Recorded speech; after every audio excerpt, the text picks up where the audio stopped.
So very sorry also for this inconvenience.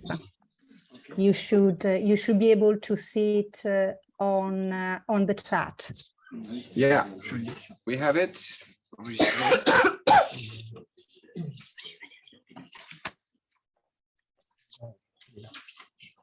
Okay. We can see the slides. Very well. Anytime you want me to start, I'm ready. Valeria, could you allow us to be the I don't know, animator of the you got Oh yes, sure, yeah? sure. We can put it on the board.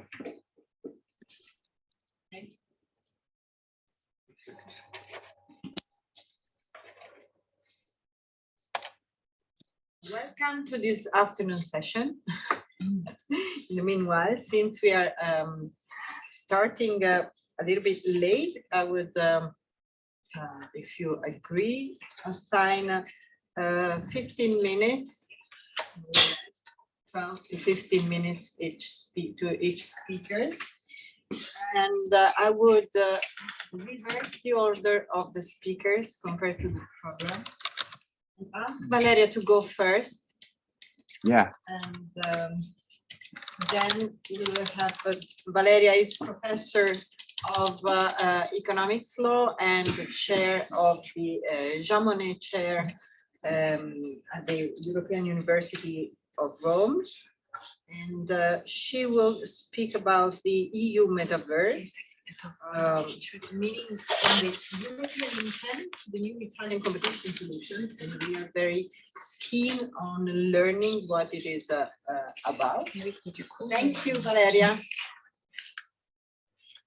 Thank you to you. First of all, allow me to thank very much David Bosco and Fabiana di Porto for the very kind invitation. I'm very sorry not to be able to be with you today. I had the opportunity to listen to the previous presentations, so very thank you very much. I don't know if you can share on the screen the presentation, or I don't know if you prefer to go through it through the chat, since it seems that I'm unable to get it on the screen. Since the time is running, I will focus on two brief questions: where we are and where we are going at a European level. And I would like to start focusing on a draft Toulouse declaration that has been prepared in June 2022 by member states in order to identify some of the main features of the new augmented reality. So member states seem to be very keen in fostering the development of European metaverse and immersive technologies, of course, ensuring first European sovereignty in the building blocks, then seemed very keen in emphasizing the relevance of European values, fundamental rights, and regulation. And third, seemed very keen in championing the immersive technologies, advancing the European cultural content to the benefit of European citizens. Also, more recently, in September 2022, at the State of the Union, President von der Leyen recalled the need to look at the new digital and economic opportunities and trends. such as the Metaverse, whereas in the same occasion, Thierry Breton recalled that people, technologies, and infrastructure should be the guiding lines of the new reality. So these seem to be the main insights of the European way and approach to Metaverse.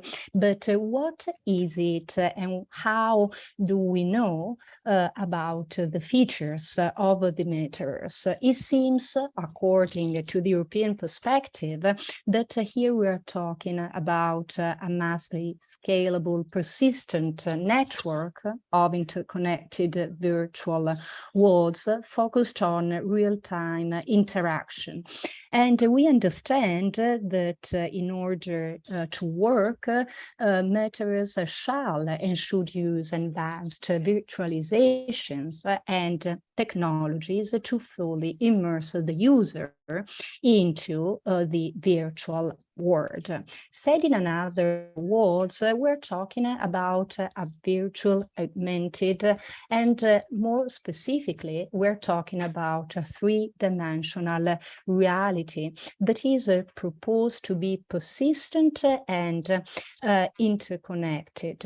It is the ambition of the Metaverse to become an immersive ecosystem. Of course, its or their contours would widen and come into focus as more advanced technology and sensors are used.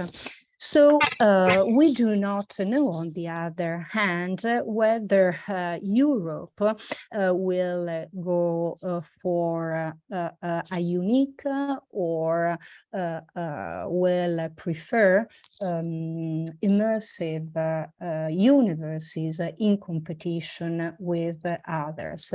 What is for sure is that the persistent universe will be an environment where to work, play, socialize, interact, also in terms of economic transaction, and it would be a very nice place also to create. Technologies would be essential in terms of infrastructures, in terms of connectivity, in terms of middleware, and also software and clouds will be very important. The amount of data that would be exchanged will be of greater magnitude, and the new virtual commercial transactions will consider and include new payment systems and new forms of identification and ownership. In order to make this work, corporate acquisitions will be pillar in different environments and concerning different markets. So for what we understand, the Metaverse is a corner of the fourth industrial revolution, and for what it results, it seems to be the sum of existing or new digital ecosystems. In this respect, the golden question is, are we facing the same issues of the new industrial revolution, larger in terms of magnitude and latitude, or we are talking about something completely new and different? Well, it seems that when we talk about digital ecosystems, we are talking about something which is very much in line with what a Metaverse is. Why? Because it rests on a set of infrastructures and technologies that, thanks to a stable connection, aggregate in a systemic way through very powerful enabling technologies, big data, data analytics, cognitive systems, but also Internet of Things, cloud, augmented reality, wearable technologies, and advanced robotics. So it seems that when we talk about metaverse, we're talking about something which is already part of our European strategy of data that is depicted by the European Commission by a common European data space, a single market for data.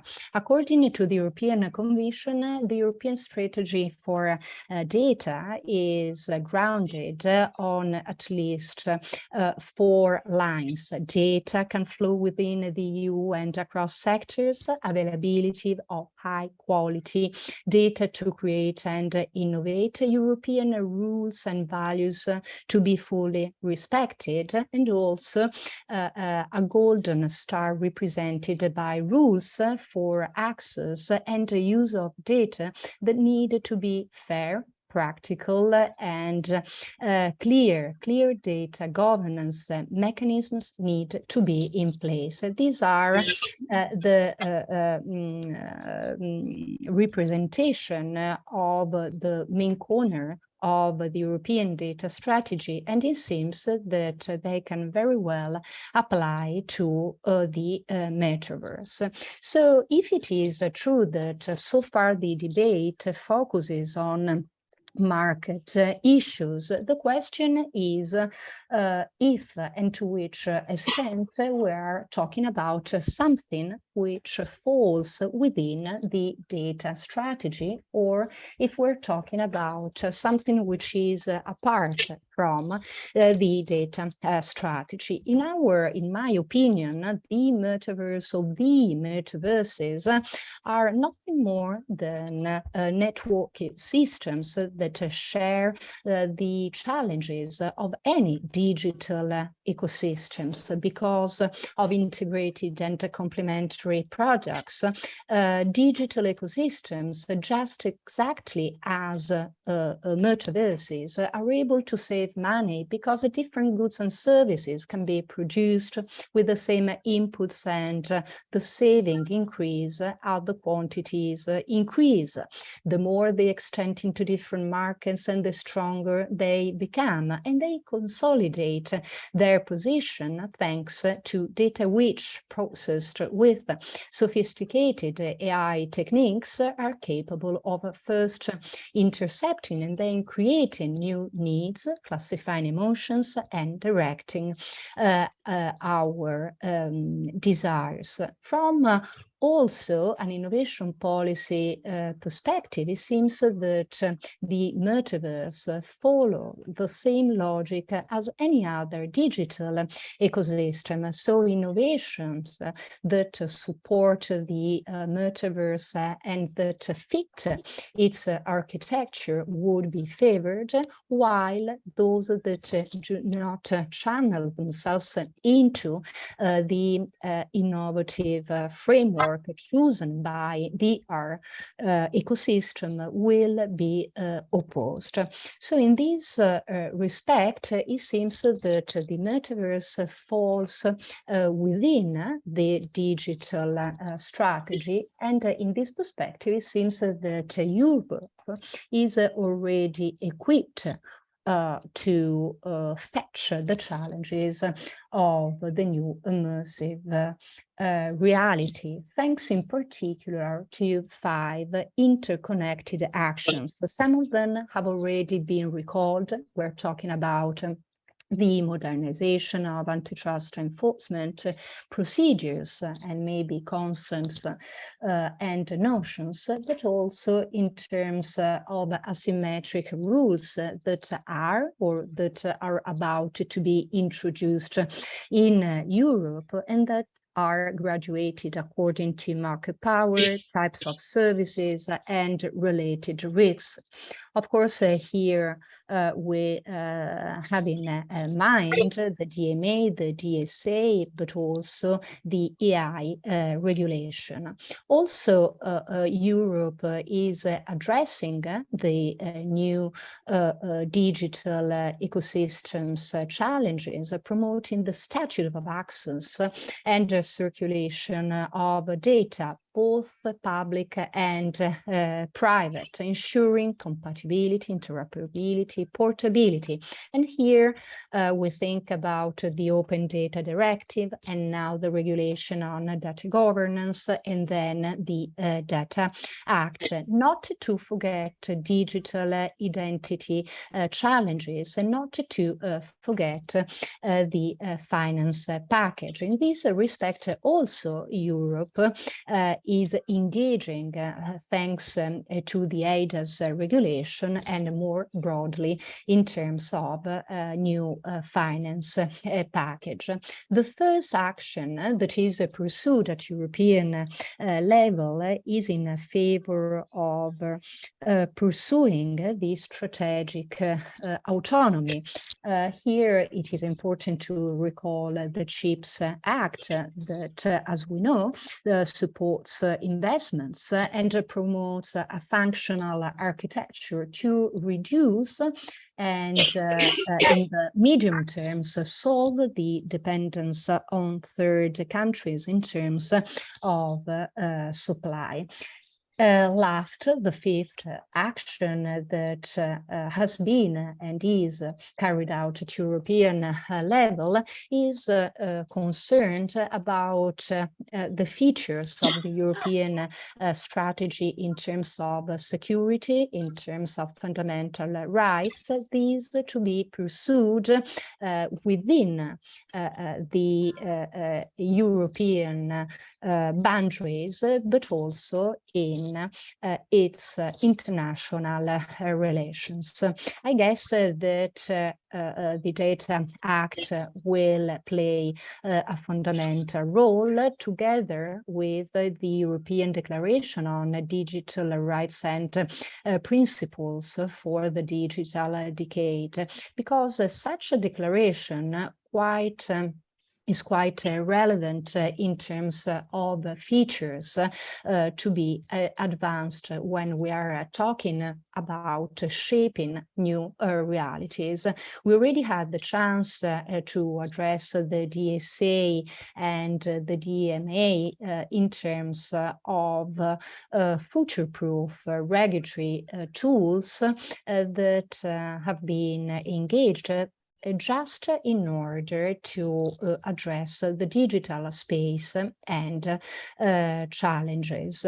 It's not here the place where to get into the details of the new regulations, but since when we talk about Metaverse, surely we will be talking about digital ecosystems, we can be sure that the new regulatory European framework shall or should be good and fit enough. So what is missing? Is the picture satisfied in its shapes, in its colors, and in its drivers, where it seems that some of the founding pillars of the new immersive realities remain still uncovered. In which respect? Well, at least in terms of framework,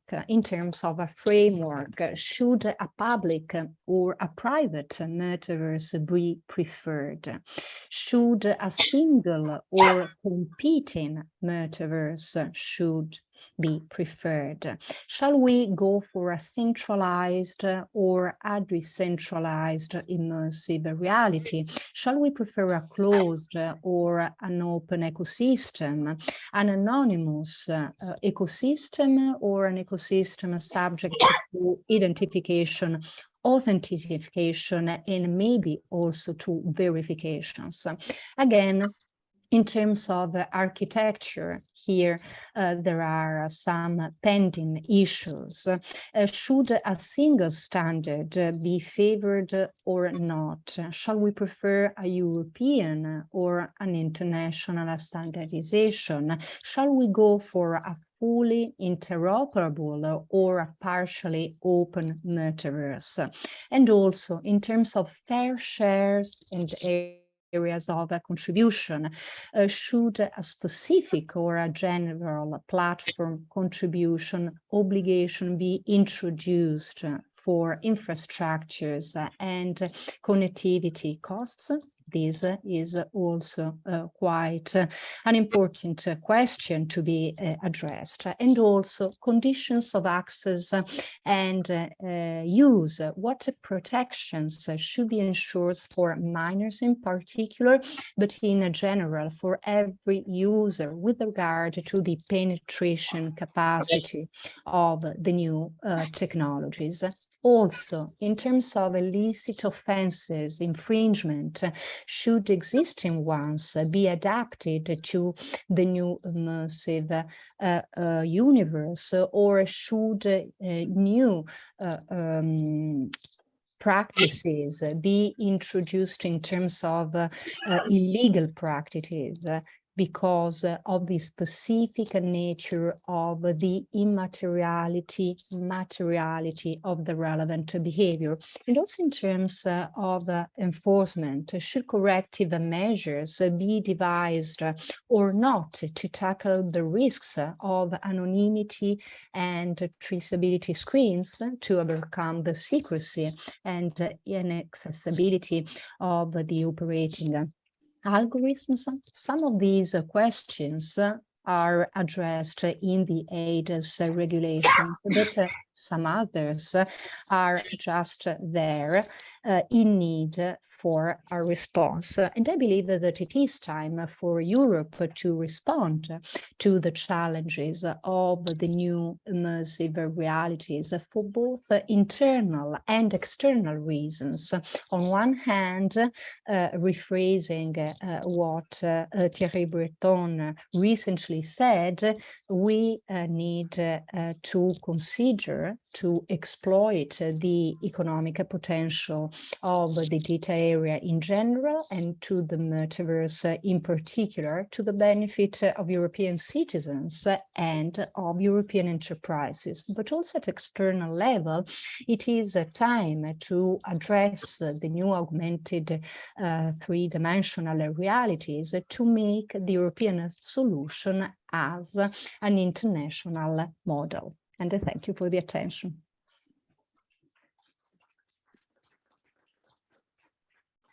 Thank you very much, Valeria, for your presentation and also for being on time despite the technical problems. And I would now invite Yaniv Benhamou from the University of Geneva. Oh, yes, you are supposed to. My program, you were supposed to speak to me today. Are you okay? Yes, yes. Oh, okay. You were looking at me I'm just a little taking surprised. No, you're not surprised. Okay, good. Vous savez où est-ce que ça a été enregistré? Alors, Aude m'a dit qu'elle les mettait depuis son ordinateur, sinon je sais pas. Est-ce que c'est pas celle-là? Vous avez enregistré? Non, c'est lesquelles? C'est ça? Non. Alors oui, je sais pas où elle est. Sinon, vous la laissez Sur des films. C'est pas ça? Non. Non.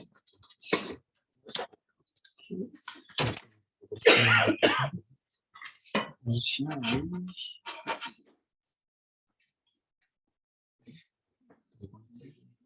Je vais essayer.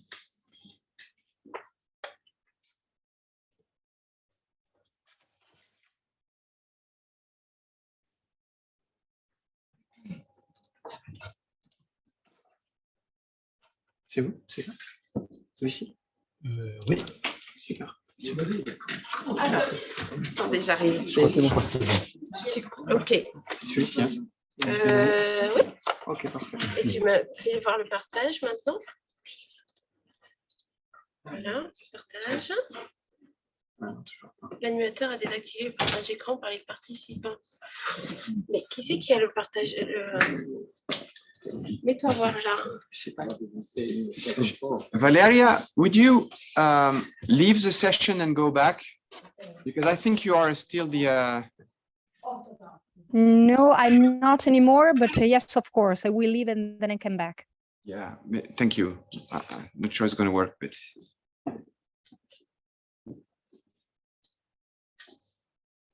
Oui, mais du coup, comme on est sur 2 connexions, ça doit être bon normalement. Je vais essayer de voir de mon ordinateur, je vais voir si ça bloque.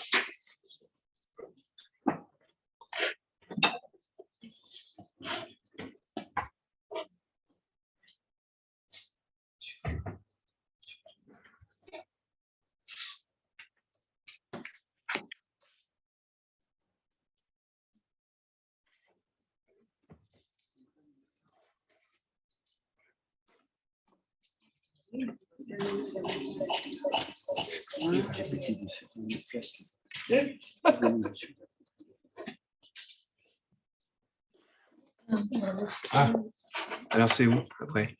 Benhamou, c'est là? Exactement. Ok. Super. Du coup, c'est parce que Valeria est partie? Okay, I think we're good. Does it work? Yes. Yeah? Great, thank you. C'est que Yes. Académie à mort quand il y a eu le. Thank you very much. En fait, tout le monde s'est mis à foutre. David and Fabiana for the presentation. I will be happy to give a short presentation on self-regulation and appropriate tool to regulate the metaverse. I counted 20 till 30 minutes, so I will try not to ruin the Swiss tradition because I already arrived 5 minutes late. That's why I did not recognize you. 12 minutes, 15 minutes. So I just wanted to let you know that I started being interested in Metaverse years ago in the framework of my academic seminar concerning Metaverse and NFT law, in the framework of which I organized sessions within Metaverse, where we address mainly private law issues, privacy, intellectual property, and contract, so that my today's special remarks will be mainly from a privacy law perspective. So I'm a little bit an outsider, I guess, for all the antitrust lawyers and experts, but I'm happy to learn from you and hopefully inversely. So that's just a screenshot of the Metaverse session we held a few weeks ago. It was a great experience, and I thought it was important for the students to experiment Metaverse when they speak about Metaverse. And then I started being interested in self-regulation. That's the topic of today, mainly labeling and certifications, when I realized that the current legal framework is mainly based on self-regulation, understood as private norms enacted by private bodies, such as professional norms, certifications, or codes of conduct. Indeed, we can say that there is a rise in labeling and certifications due to their advantages, which stand out flexibility and greater compliance. Typical examples of labeling are the ISO norms. I guess you have heard about them. ISO standard norms, which range from food sector. I don't know if you heard, but there is a 2008 ISO norm on chocolate and pasta in order to determine cacao butter in chocolate milk and the cooking time of pasta, but of course also in the IT sector with the 27001 ISO standard norm for privacy management. Let me just mention briefly another example of labeling is the Swiss Digital Trust label, arising from a foundation chaired by our former president. This is also a voluntary labeling that guarantees quality and ethical standards of tech companies providing digital services. And you can see I added the chocolate, the Swiss knife, because it's a kind of similarly as chocolate, you have like a stamp of a labeling of the Swiss Digital Trust, which shall ensure that digital services are abiding by some ethical and security norms. Beyond the labeling voluntary standard norms, we also have certifications. which stand mainly for the GDPR certifications in order to demonstrate compliance with the GDPR, and I will come to the difference in a minute. So with this rise of self-regulation, we can also say that this has accelerated in EU law. If we look at the AI Draft Act, the Data Governance Act that provides both voluntary and mandatory certification schemes, so that with this rise of self-regulation, it's not surprising that this topic also is addressed for Metaverse. So that can one wonder whether we shall envision kind of meta certification or meta code of conduct. And some scholars are speaking about meta code of conduct. So before answering the question as to know whether we shall envision a meta certification or code of conduct, first we need to remember what is a metaverse and the differences with other technologies. I know you already addressed that previously, so I will be brief on that, just to remember that metaverse combine usually many different technologies, such as the dark, so-called dark technologies. ISO norms called that dark technologies for DLT, AI, extended reality, and quantum computing. Also, the differences with other technologies such as AI and social media. It's in particular the nature of metaverse, the immersive nature compared to social media, and the consumer-centric nature compared to AI, which is largely centered around internal corporate organizations. So these specifications of metaverse lead to key dangers. I don't know if you speak, I mean, I guess we will speak about the 3 M's. M's for monitor users, manipulate users, and monetize users. So these specific key dangers call potentially for specific solutions. So with this background in mind, let's have a look at the self-regulation, whether it's an appropriate tool to regulate or not. Just as a reminder, self-regulation continues, of course, to be controversial, as if there are some advantages, such as flexible and responsible self-regulatory models when technologies change, they also have disadvantages, such as the key dangers I mentioned, the 3 M's of metaverse, which for certain scholars cannot be left to self-regulation when there is at least no state intervention, no state control, as highlighted by the recent Ofcom, British Ofcom CEO at the conference, when they said self-regulation cannot be the appropriate tool for metaverse due to the key dangers I just mentioned. So whether for or against self-regulation, there is at least a need to clarify the legal aspects of self-regulation, starting with the typology of different self-regulatory models, because there are different models. Regarding the models, 2 distinctions shall be made at least. First distinction is between voluntary self-regulation, such as certifications, for instance, the GDPR certification, to which organizations may or not voluntarily abide, and mandatory certifications, such as the CE marking for high-risk AI systems, for which any manufacturers need to adopt the CE marking in order to get into the market.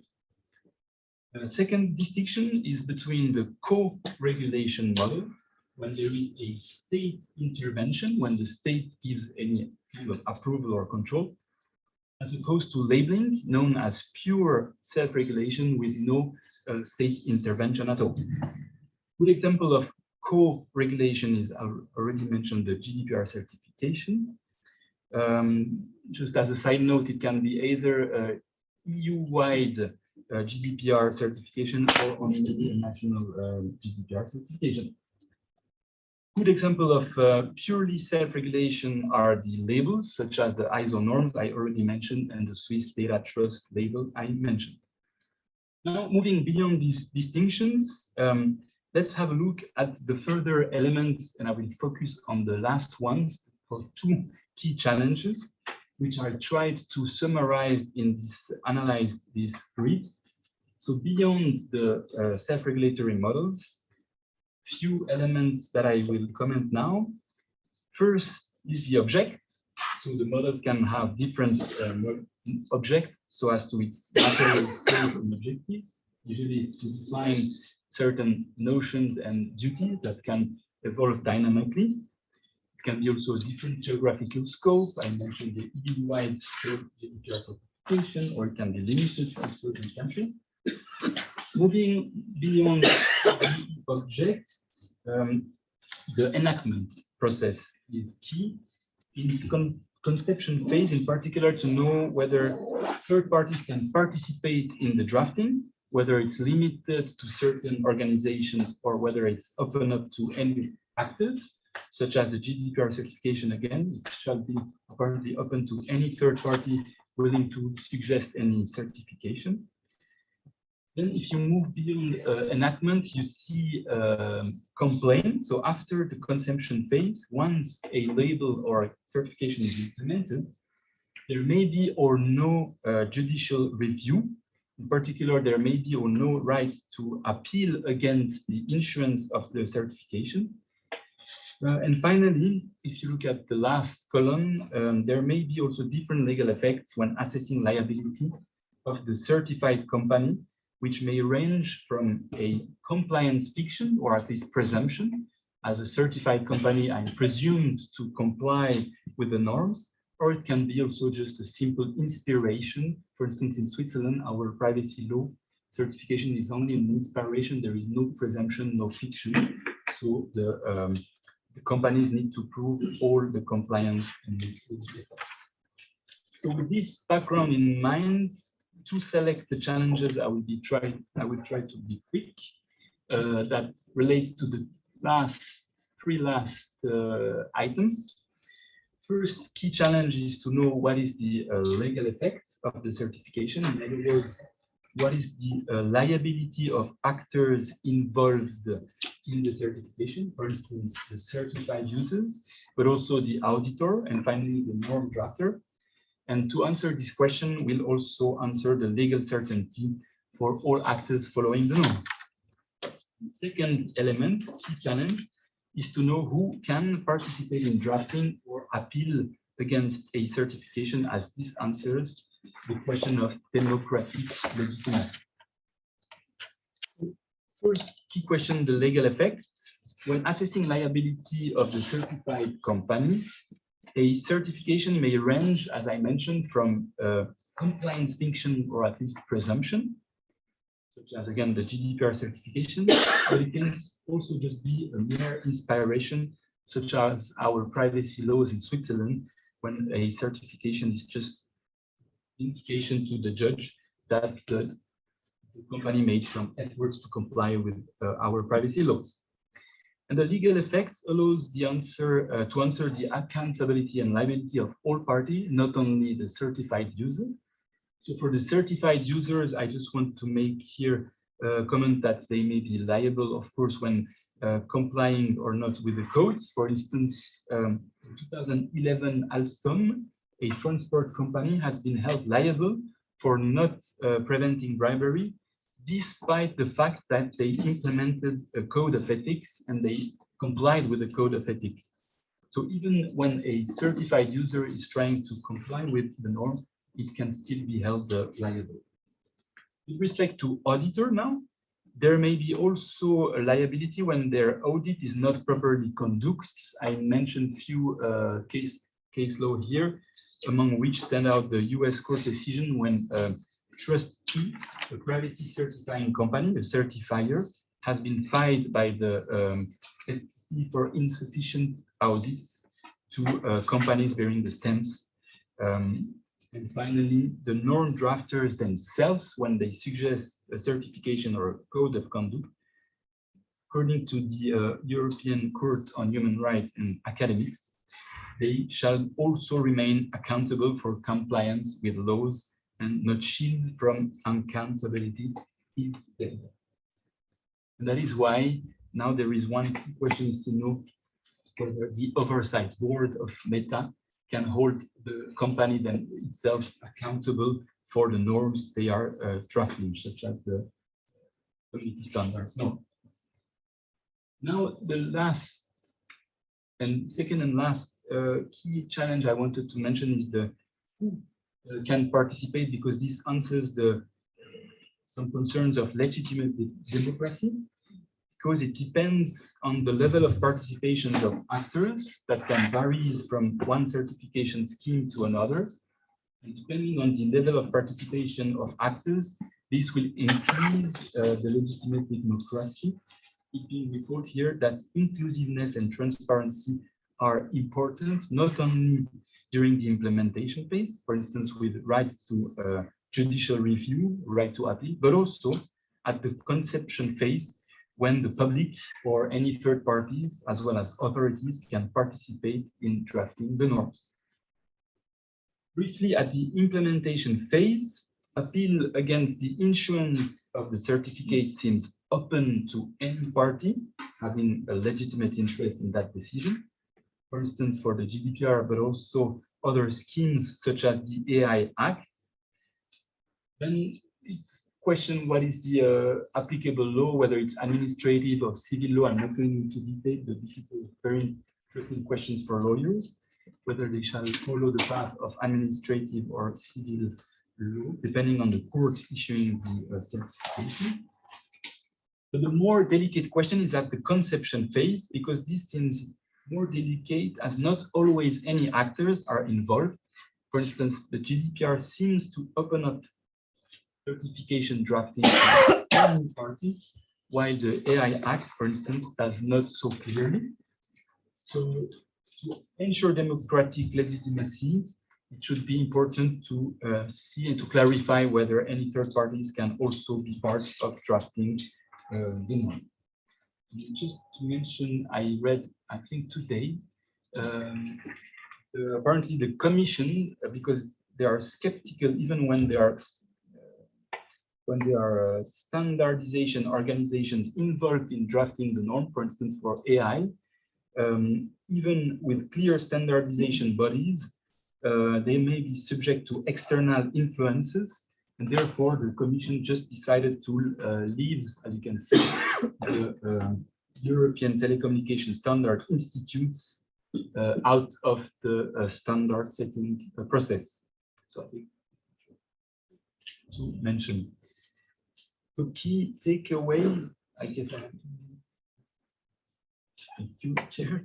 So after this overview, let me mention a few takeaways. If we intend to self-regulate Metaverse, for instance, with a Meta certification or a Meta code of conduct, three key takeaways. First, from a legislative standpoint, first step is to assess whether there are gaps in existing legislations. I think we mentioned that previously, and I mentioned the 3M: monitor, manipulate, and monetize.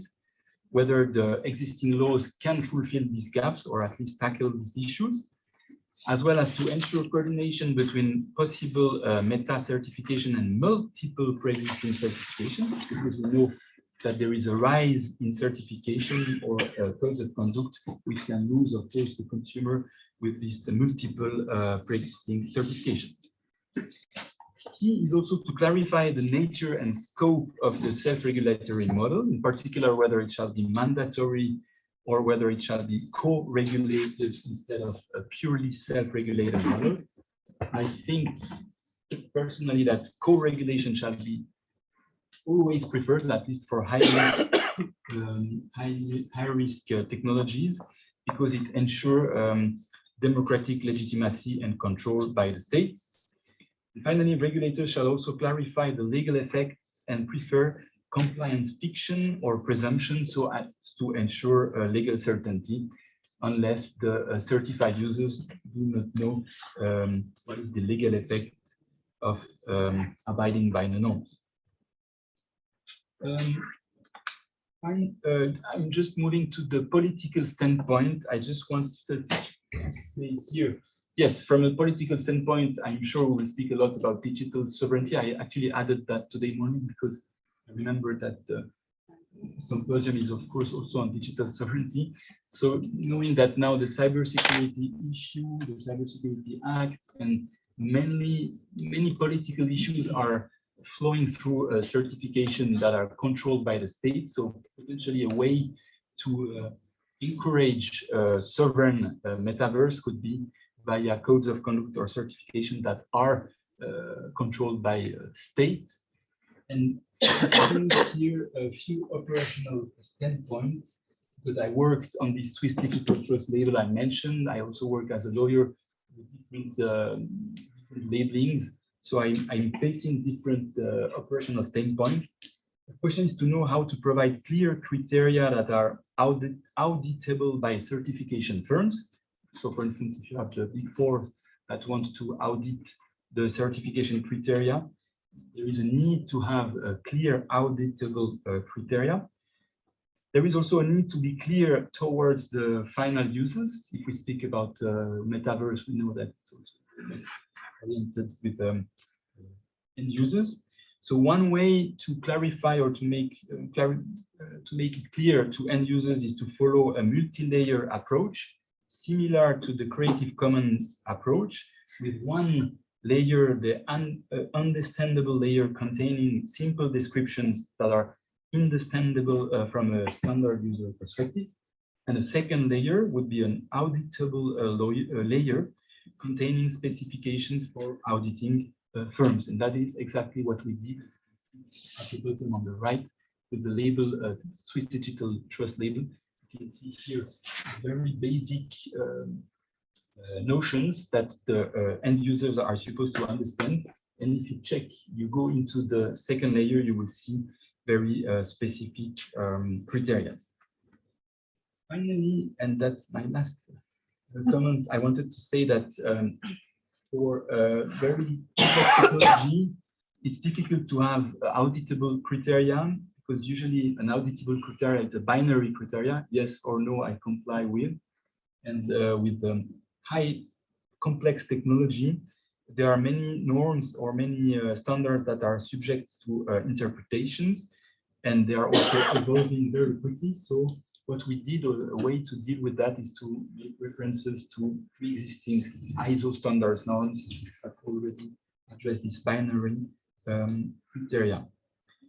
Final word, I consider that it's the final word, self-regulation, in particular co-regulation, to be, because that was the question, to be an appropriate regulatory model, as it provides the necessary flexibility for technical and fast evolving technologies, but as long as the democratic control and legal certainty is ensured, also to avoid ethics or other greenwashing.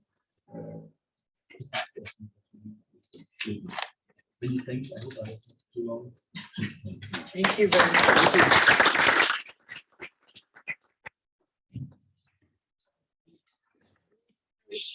Quickly to give the floor to Giuseppe Colangelo. And we lost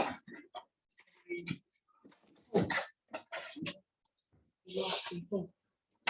Well, I supposed to be the last one, so I want to be very quickly. But No, I expect to be. But if you both leave, I have too much space to scare us. Even if my voice is big, but I do not need so much space. Oh, it's this one.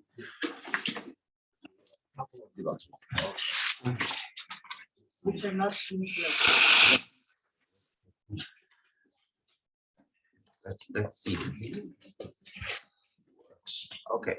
Well, thank you very much. I'll be quick, so I'll leave David the last chance to speak. And thank you for having me. David is missing. Thank you, David, and thank you, Fabiana. I'm going to discuss and to address the regulation of metaverse from, let's say, a different perspective. That is not necessarily a competition law perspective, is a regulatory perspective. It is related to the never-ending liaison between the European Commission and a large digital platform, and it is also involved, I would say, the digital sovereignty. And on this topic, apparently, Italian and French government are on the same page. Unfortunately, I do believe that they are on the wrong side of the story, but we will discover it. So I'm going to discuss about with you the new old debate about the first share, so it is also related to the meaning of fairness in, say, in Europe in competition policy. It is related to the fact that apparently now we have the concern that large digital platforms should contribute in a fair way to the cost of the network infrastructure. So the picture that you may find on the right side of the slide is been taken a few months ago. You may see Commissioner Breton pretty happy to discuss with CEO of some leading telecommunication company.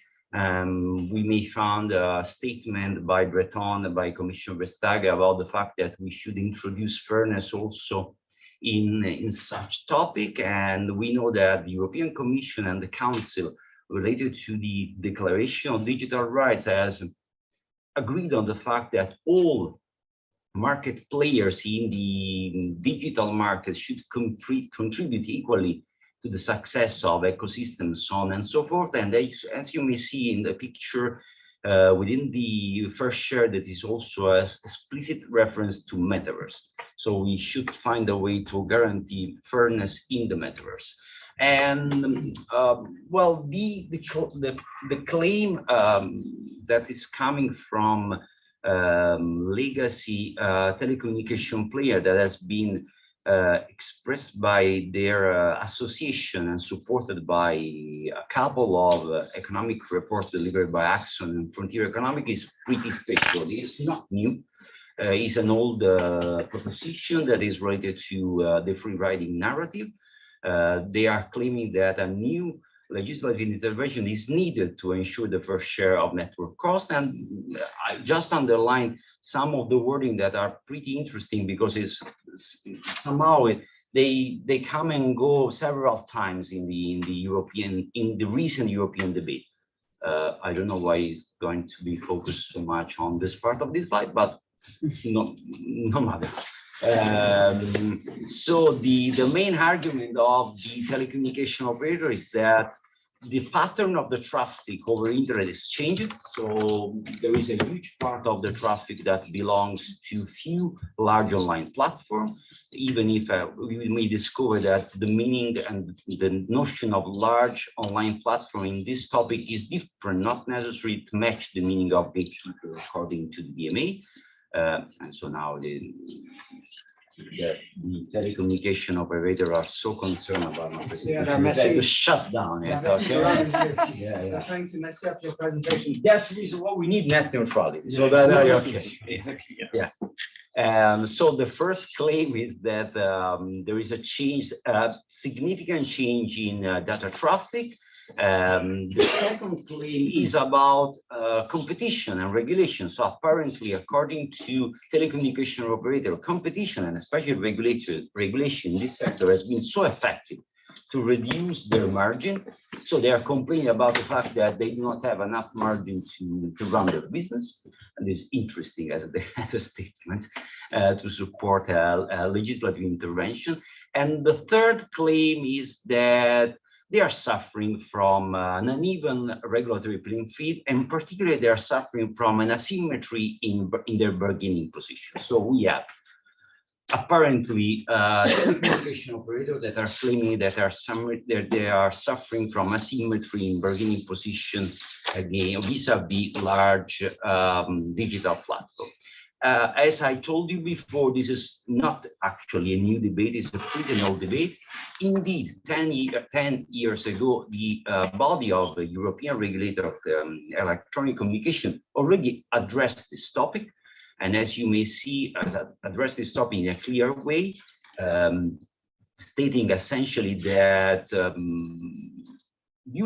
internet user and content provider are already contributing to the network, to the broadband network, because essentially, if you want to have if you decide to pay for an internet connection, it's because you want to get advantage of some content. So if I'm delivering valuable content for users are paying for their subscription, and so you are getting money.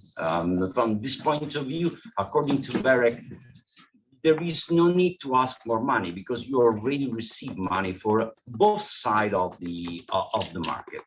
And moreover, this market functions pretty well, so there is no need to intervene. It has guaranteed a high level of innovation, growing interconnectivity, development of vast array of content, applications, so on and so on. So it's pretty competitive, it has been successful. No need to financially support one party. And apparently this argument has been confirmed by BEREC in a preliminary way, but still in a strong way. A few weeks ago, the statement is clear. Our 2012 conclusions are still valid. If we change the system and we introduce the so-called sending party network pay system, we are going to run risk to hurt the internet ecosystem. The fact that there's been a change in the pattern of traffic doesn't change anything in terms of cost. An increase in traffic does not directly translate into higher cost. It is even more interesting to notice the last argument brought by BEREC that apparently there is no empirical evidence of free riding along the value chain. Pretty strong argument, I would say. And besides Italy and France, apparently there are other member states, Germany, Netherlands, and so on, that are pretty concerned about the European Commission intervention. They ask the European Commission to be transparent, fair, I would say, I would add, and do not mix this debate with the other topic, that is the broadband cost reduction directive. So apparently on this topic, there not going to be a unanimous support on the European Commission action. And from a legal economic point of view, this debate is pretty strange, at least from my perspective, because this debate is going to affect the net neutrality flagship initiative.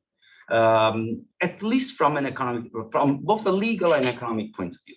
From a legal point of view, it is pretty easy because apparently if you financially support telecommunication operator, you run the risk to be at odds with the main bright line obligation under net neutrality. But it's even more striking, at least to me, to see that this proposal is against the rationale of net neutrality. Because if we compare net neutrality rationale and the rationale of this proposal, it is difficult to keep together those rationales, because the net neutrality rationale is based on the fact that broadband provider has an endemic monopolistic power, determination monopolistic power. And actually, I do not support this argument.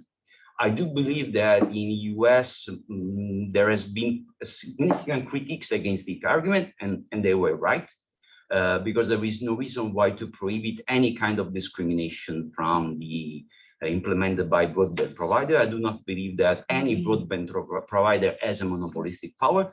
Nonetheless, if you agree on net neutrality, this is the economic rationale.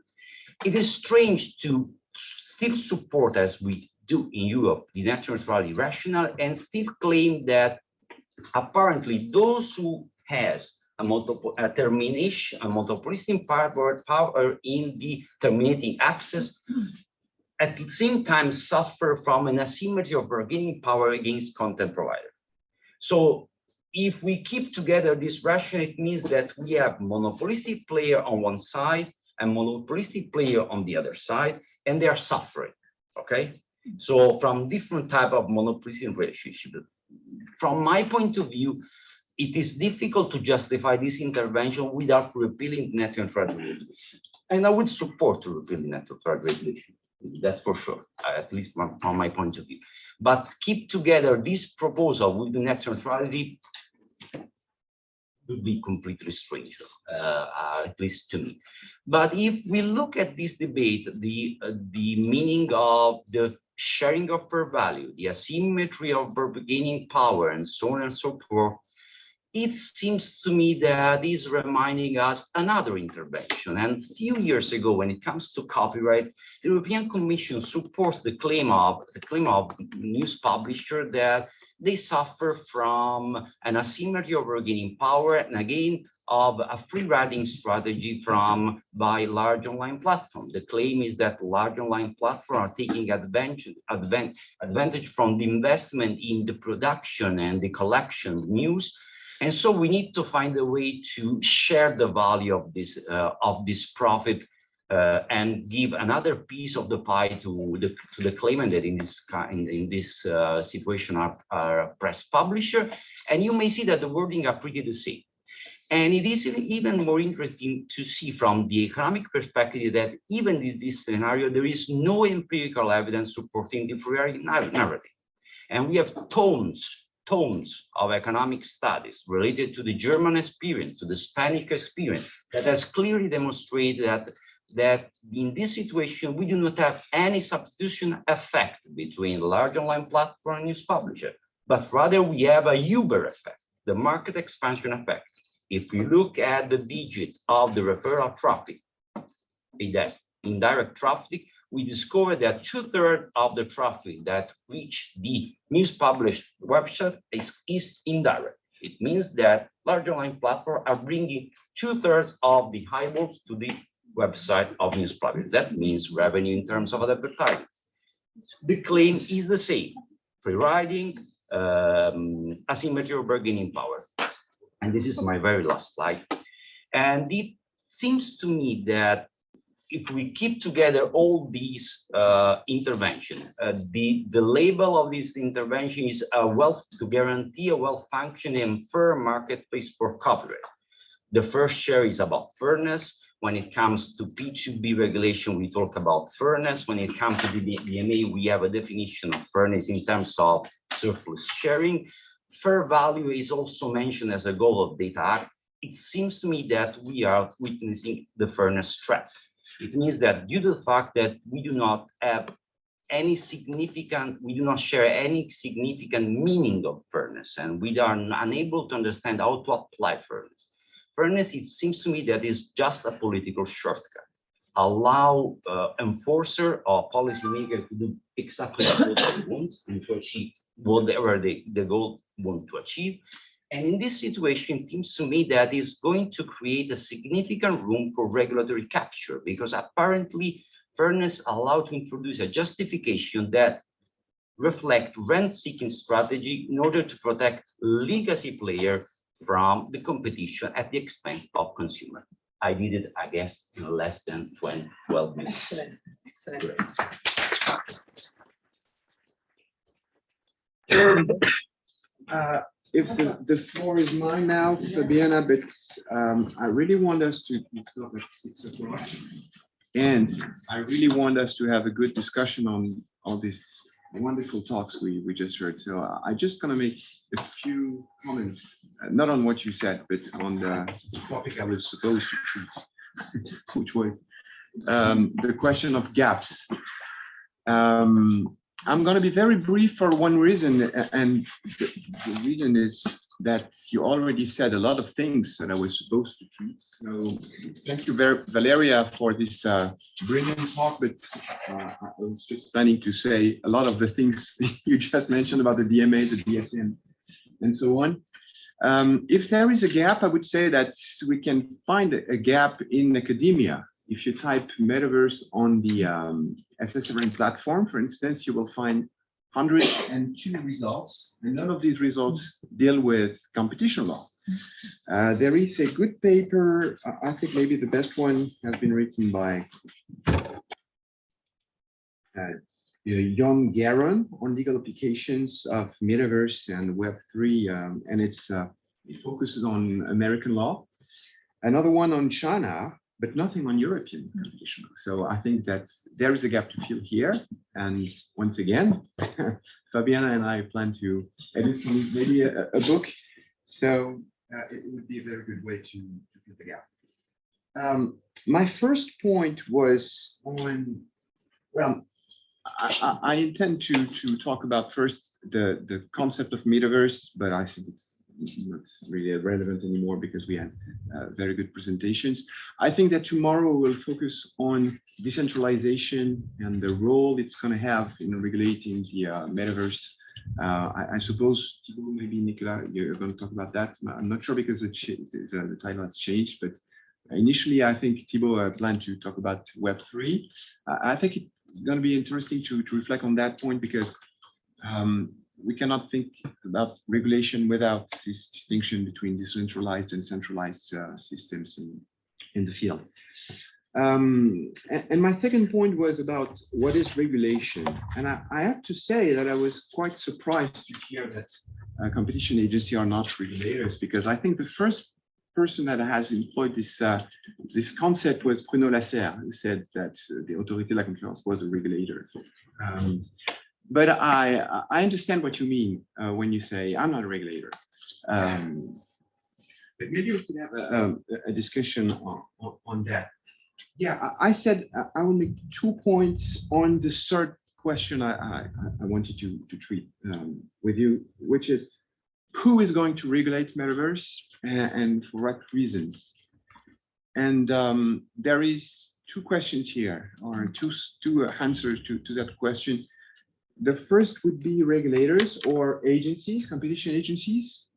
And the second is addressed by Yaniv, the owners of Metaverse's ecosystems.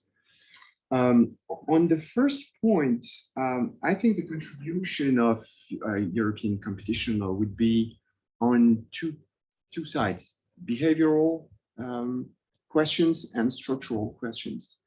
And here there are 2 fears, 2 drivers of intervention. The first one is the fear of chaos, and the second one is the fear of tipping. The fear of chaos has to do with behaviors, and the fear of tipping and monopoly is about structures. And on these 2 questions, I think the competition agency have a role to play. On the first point about substance, can we say that today competition agencies have a role to play? Do they have to apply competition rules, Article 101 or 102, or DMA, or tomorrow the Data Act, and so on? I'm not quite sure. At least for Article 101 and 102, I don't see really a case that we could open, because for now, none of these metaverses is dominating the market. So where are the cases? And talking about Article 101, again, I'm not even sure that European law is competent to treat these matters, but it's another point I would like to introduce later. So I think we have the tools, but we do not really have the cases, but we have the tools. So tomorrow, if within one ecosystem, one metaverse, the owner of the metaverse intends to self-prefer its own products or treats the data of the user of the metaverse in a wrong way, we will have the DMA if the thresholds or if the conditions application of DMA are met. But yeah, I think the question is more about the structures and not the fear of chaos, but the fear of tipping. And this debate about metaverse seems to be a debate about the timing of intervention. And going back to the debate they had in the United States about Brandisian view on intervention, you all know that Linekan said that the main problem with enforcement of antitrust rules in the United States is the timing. It's too late to regulate platforms. So we should have applied antitrust rules earlier to prevent these tech giants to appear. So does it mean that we have to enforce competition rules and merger control mainly now, even if there is no competition problem? And if we do so, how could we envisage the intervention of competition agencies to prevent the appearance of tech giants in the metaverse field? So I do not have an answer to that question, and I would be happy to have a debate on that with the enforcers, not the regulators, sorry. But if it's a good, yeah, is it a debate for today to apply competition rules and these pieces of regulation we have? Yeah, to try to find a way to have an equilibrium on the market among metaverses, maybe, or So this is a debate about the structures of competition and the fear of tipping. We are going to discuss tomorrow with Maggie, because this is the topic of the paper of Maria Teresa, I guess. There is another question I would like to evoke with you is the question of the jurisdiction of competition agency to deal with metaverse's problems.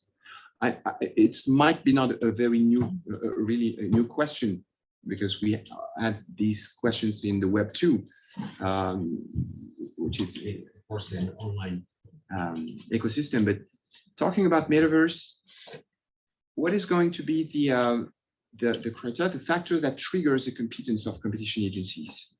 We have, of course, an analysis in Europe saying that we're going to apply the effects doctrine, the effects on the territory of the European Union. But if we talk about metaverse, where is the link with the European territory?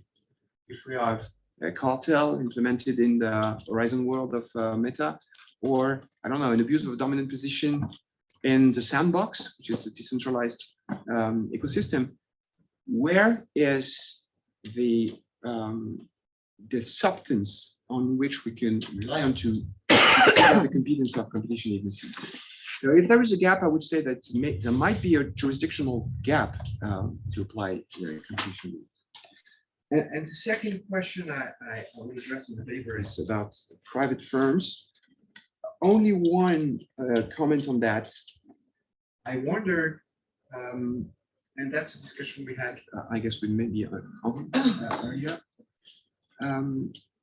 If we think that the owners of metaverses are regulators themselves, are they going to apply competition rules, even if they do not have to, right?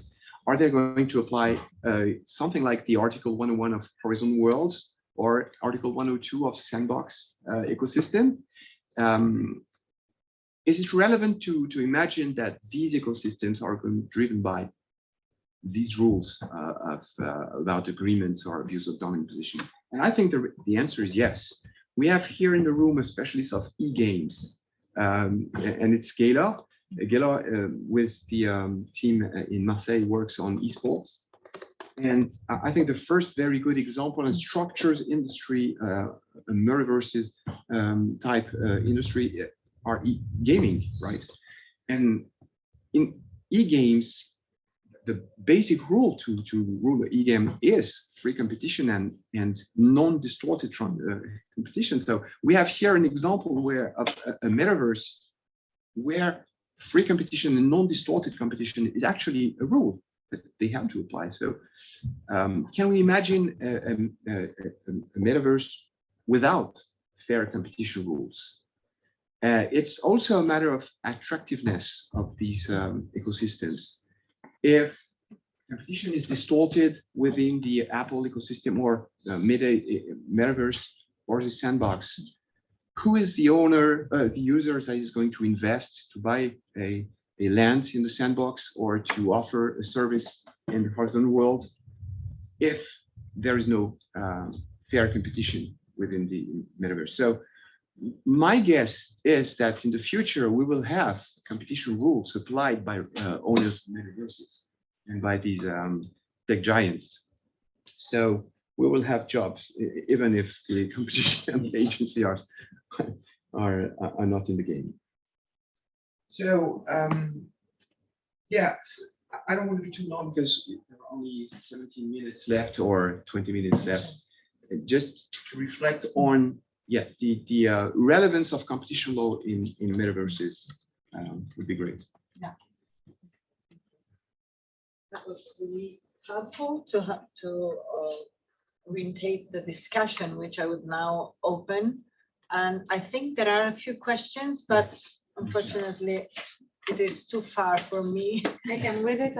Thank you very much. So the first question is from Ewan Sutherland. He asked, several people have suggested that there will be interworking and interoperability between the various metaverses. I cannot think of a precedent for this. beyond whether narrowly defined telecommunications. We expressly do not have this for messaging or conferencing.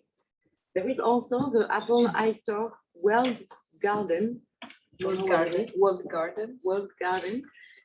will undertake the standardization and its enforcement for the metaverses. Will firms not pursue first mover advantages in order to achieve a tipping point for dominance? Wow. Very relevant questions, and we don't know to whom it is addressed. I think it was for the second. Can you see there's a question somewhere? Yes, maybe we can collect more questions. Yeah, and the drafting also has the questions. Long one. Yeah, thank you. Okay. Oh, yes. Apple iStore. Thank you. Maybe we can collect more questions from the audience here, or even from, yes, please. I have a question for David and one for Giuseppe. So you talked about, and that relates to the previous question, you talked about the fear of tipping. And so my question is, are there network effects in the metaverse that would likely be tipping friendly? What kind of network effects? And so I think this is probably where we should start. And how do you think about this? I want to know how you think about this idea of network effects in the metaverse, which are conducive to tipping problems. The question to Giuseppe, which I found the talk fascinating because you're building a sort of theory of a political economy theory of regulatory capture by various actors who want to basically, feast on the very sizable profits that these new players have generated.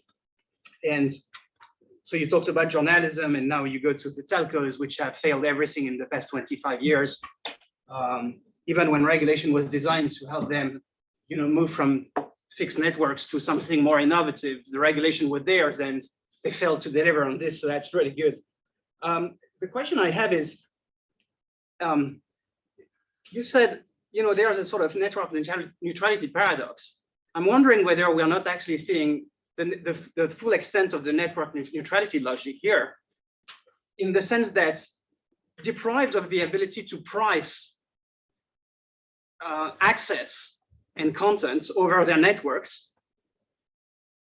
telecoms regulators have to go to governments to seek subsidies in the form of capturing, regulation by asking them to tax the telcos. So we're just seeing, another level of complexity introduced by network neutrality, which removes the pricing system and only allows telco players with termination bottlenecks to lobby for subsidies. Yes. A brief question to David. Sure, please go ahead. I was extremely curious about the real prospect, the possibility that in the near future there might be a sort of self-application of competition rules. And it is not only for an identity crisis, somebody else who is going to apply competition rules. But trying to be serious. Don't you think that in this new idea, there is something which can evoke what happens in the sport industry? In the sport industry, I need competition. It's a different kind of competition, a completely different kind of competition, because if there is no competition, nobody is attracted by that industry. I think that something like that might happen in the metaverse world, because when you say they need competition, they need a different kind of competition in order to be attractive for investors or for users or for whatever. So I wouldn't speak of the application of competition rules, but of a different kind of competition. Again, at least to feel safer, That's my question. Who wants to reply? Maybe you want to go first, Giuseppe? Okay, thank you for the question, Nicola. I saw another question for me on the chat, but I may answer both because Did you read it? Yeah, I read it. It's pretty similar in terms of, at least of what I would like to answer. Maybe parallel was not the right wording. I agree with you. It's definitely a flow of net neutrality. I mean, and to answer also the question coming from the audience, why I'm against net neutrality. I mean that net neutrality is providing us a clear example on how much short-sighted is regulation. When we discuss net neutrality, we described a world in which content providers are all good, are all small, are all weak. It was crazy because even at that time, we were aware of the fact that there are big broadband providers and there are big content providers. After less than 5-6 years, and again, at that time, there were several scholars that raised the question why we should prefer, which is the added value of regulation instead of antitrust, why we should regulate something when we are already tools that are able to address alleged anti-competitive conduct. The answer was, well, all broadband provider has an endemic market power. That was false. Okay. Then after 5 years, we discovered that there are some content providers that may have market power. And why I'm telling this story? Because of net neutrality, we forbid broadband providers to price the access, to discriminate. We forbid zero rating offer. That is crazy. It's literally crazy because zero rating offers are able to promote competition upstream and may promote competition downstream.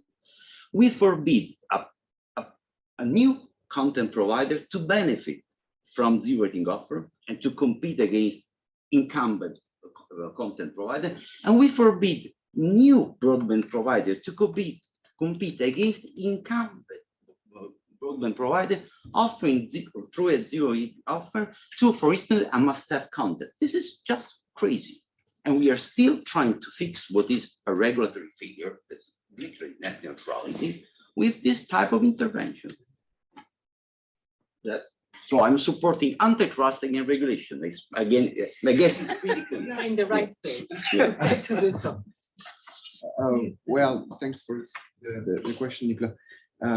When I said the competition agency have this fear of tipping, I had in mind the supernatural case. Maybe you heard about this case in the United States where the FTC fears the emergence of a tech giant that would be too big to fail. So it might have something to do with network effect, but I think that the problem is also the size of this new entity. Apparently, Meta has something like 17 or 18 studios of apps relevant to the metaverse, and this one, Supernatural, was the main app on fitness applications. So I don't remember really. Maybe Maggie will talk about that tomorrow. But if the network effects and these problems appears in the complaints, but it is clear that the FTC has in mind what we said before about the fact that we should prevent the appearance of these very, very big operator in the metaverse. And of course, if it's big, yeah, there will be a network effects. And that's the sport industry. Well, my question is, so your point is to say it's not exactly competition rules, the same ones that we have here. Maybe an answer could be, depends also on the business model of the owner of the metaverse. For instance, Meta, that's what they said now. It's not trying to find revenues in the metaverse itself, but more on the selling of headsets. So that's where you're supposed to make money, not on advertising. So I imagine that now their business model is to make money with the headsets, not on the functioning or the business within the metaverse. If that's the case, they have no interest in distortions of competition because no interest, but I mean, they cannot apply the rules. They still remain subject to the rules, which is a completely different story. This subject to the rules, yes, but they also are legislators. They have incentives to behave properly, which doesn't mean that they have to impose their rules. But don't you think that it's a matter of attractiveness of this? It can be, yeah. It's a So, sort of, Yeah, they're not forced by a public entity, but they are forced by the public, okay. by investors. Something like that should exist also in the sport industry. But still, the league, the federation are still subject to competition rules. I mean, if the Italian example, it's not particularly consistent, let's say, with the Juventus and the like. But anyway. Thank you very much. Do we have May I ask a question to Valeria if she's still online?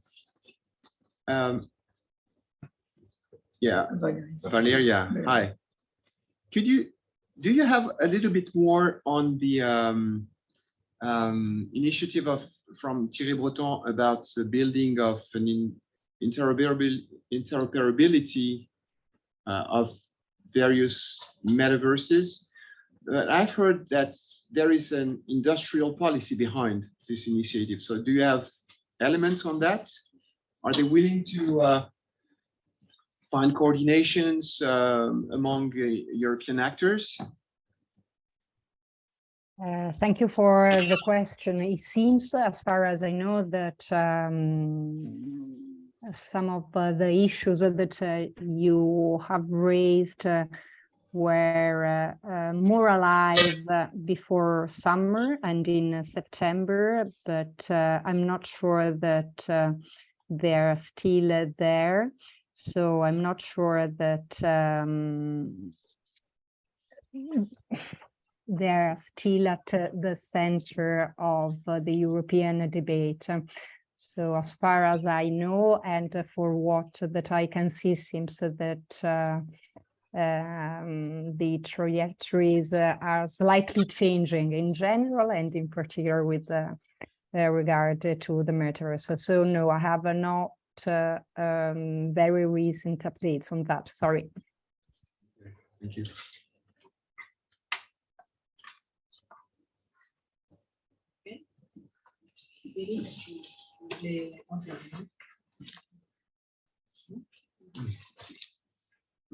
Let's have a drink then.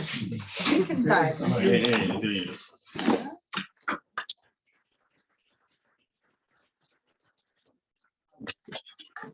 Now we're going to have a break, 1 hour break, and we will meet downtown in a bar to have an aperitif.